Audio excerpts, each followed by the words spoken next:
गोवा के हरे भरे पेड़ों और शांत गलियों के बीच एक पुरानी पुर्तगाली हवेली खड़ी है, जिसे लोग आज भी डिमेलो हाउस के नाम से जानते हैं।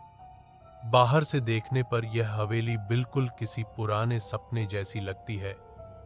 ऊंची खिड़कियां, जंग खाए लोहे के गेट और दीवारों पर चढ़ी बेलें। लेकिन गांव के लोग इस घर के पास जाना भी पसंद नहीं करते। कहा जाता है कि यह घर कभी बहुत रौनकदार हुआ करता था। इसमें दो भाई रहते थे, जिनके पास यह बड़ी हवेली विरासत में आई थी।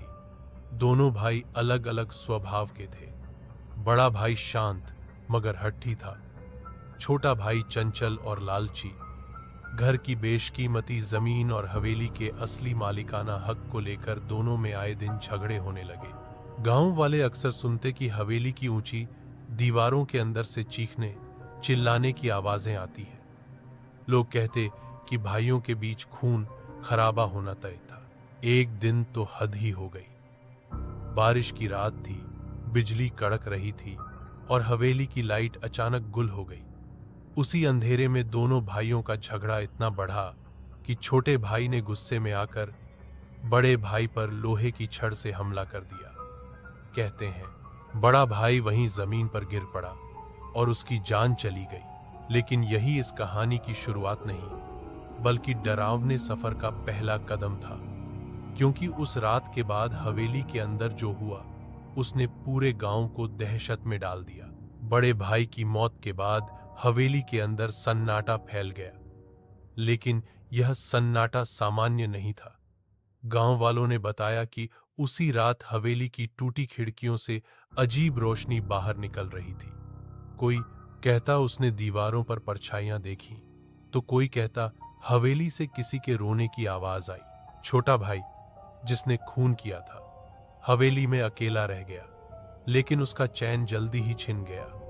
रात को जब वह सोने की कोशिश करता, तो उसे सीढ़ियों पर किसी के भारी कदमों की आवाज आती।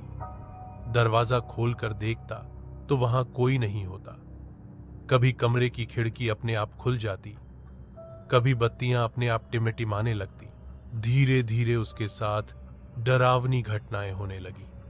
एक बार उसने आईने में अपना चेहरा देखा, लेकिन आईने में उसका चेहरा नहीं था, बल्कि बड़े भाई का खून से सना चेहरा दिखाई दे रहा था। यह देखकर उसकी चीख निकल गई। गांव वाले बताते हैं कि छोटा भाई धीरे धीरे पागल होने लगा था। वह लोगों से कहता कि बड़ा भाई हर वक्त उसके पीछे खड़ा रहता है, उसका गला दबाता है, उसे खून की याद दिलाता है।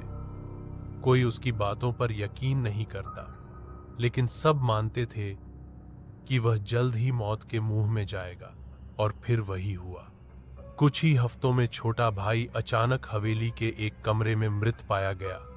उसका चेहरा डर से जकड़ा हुआ था, जैसे उसने कुछ ऐसा देखा हो जिससे उसकी सांस रुक गई। अब हवेली पूरी तरह से वीरान हो चुकी थी। लेकिन गांव वाले कहते हैं कि असली खौफ तो अब शुरू हुआ था। छोटे भाई की रहस्यमयी मौत के बाद हवेली वीरान हो गई। गांव के लोग वहां से गुजरने से भी कतराने लगे। लेकिन डर की जड़ें और गहरी थीं, क्योंकि कई लोगों ने हवेली के पास अजीब अजीब चीजें देखनी शुरू कर दी। किसी ने देखा कि हवेली की टूटी खिड़की पर दो परछाइयां खड़ी हैं, जैसे दोनों भाई अब भी बहस कर रहे हों। किसी ने सुना कि आधी रात को हवेली से भयंकर चीख निकलती है, जैसे किसी को बार बार मारा जा रहा हो। एक दिन गांव का एक लड़का हिम्मत करके हवेली में दाखिल हुआ। वह यह साबित करना चाहता था कि यह सब सिर्फ अफवाहें हैं। लेकिन जैसे ही वह अंदर पहुंचा, उसे अजीब ठंडक ने घेर लिया। हवेली का हर कमरा वीरान था, लेकिन दीवारों पर खून जैसे धब्बे थे। सीढ़ियों पर चलते ही उसे लगा कि कोई उसके पीछे पीछे आ रहा है। लड़के ने पीछे मुड़कर देखा, वहां कोई नहीं था। मगर अचानक ऊपर के कमरे से दरवाजा जोर से बंद हुआ। उसका दिल इतनी तेजी से धड़क रहा था कि वह डर के मारे वहीं रुक गया। तभी उसे अपने कान के पास किसी की भारी आवाज सुनाई दी, मेरा खून लौटा दो। लड़का घबराकर बाहर भागा और गांव में पहुंचा तो उसका चेहरा सफेद पड़ चुका था। उसने सबको बताया कि हवेली सच में भूतिया है और वहां 2 आत्माएं कैद हैं। उसके बाद से कोई भी गांव वाला हवेली के पास रात को जाने की हिम्मत नहीं करता। सब मानने लगे कि हवेली में दोनों भाइयों की आत्माएं हमेशा लड़ती रहती हैं। लेकिन असली डर तो तब शुरू हुआ जब हवेली के पास से गुजरने वाले लोग भी अजीब हादसों का शिकार होने लगे। हवेली की डरावनी कहानियां पूरे इलाके में फैल चुकी थीं। लोग कहते थे कि जो भी इस घर के पास रात में गुजरेगा वह किसी न किसी मुसीबत का शिकार होगा, और सच भी यही हुआ। एक रात गांव के 2 दोस्त शराब पीकर देर से लौट रहे थे। दोनों ने बहादुरी दिखाने के लिए हवेली के सामने से जाने की ठानी। जैसे ही वे हवेली के गेट के पास पहुंचे, अंदर से अचानक जोरदार चीख निकली। एक दोस्त ने मजाक उड़ाते हुए कहा, अरे ये सब हवा है, भूत प्रेत कुछ नहीं। लेकिन अगले ही पल उसने देखा कि गेट अपने आप खुल गया। अंदर अंधेरे में 2 परछाइयां खड़ी थी, खून से लथपथ, गुस्से में कांपती हुई। दोनों परछाइयां उसी तरफ बढ़ने लगी। दोस्तों में से एक तो डर के मारे भाग निकला, लेकिन दूसरा वहीं जड़ हो गया। अगले दिन गांव वालों ने उसका शव गेट के पास पड़ा पाया।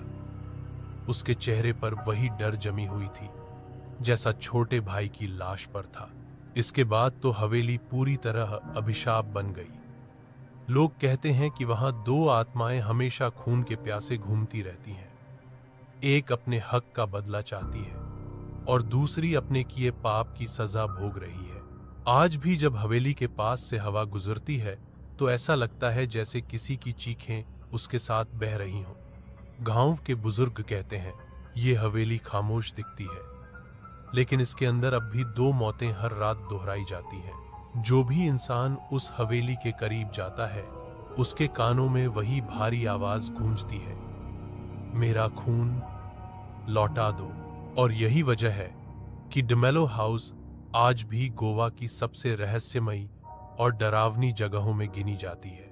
अगर आप भी इस खौफनाक सफर को पूरा सुनने की हिम्मत रखते हैं तो चैनल को सब्सक्राइब जरूर करें, क्योंकि आगे की कहानियां और भी डरावनी होंगी।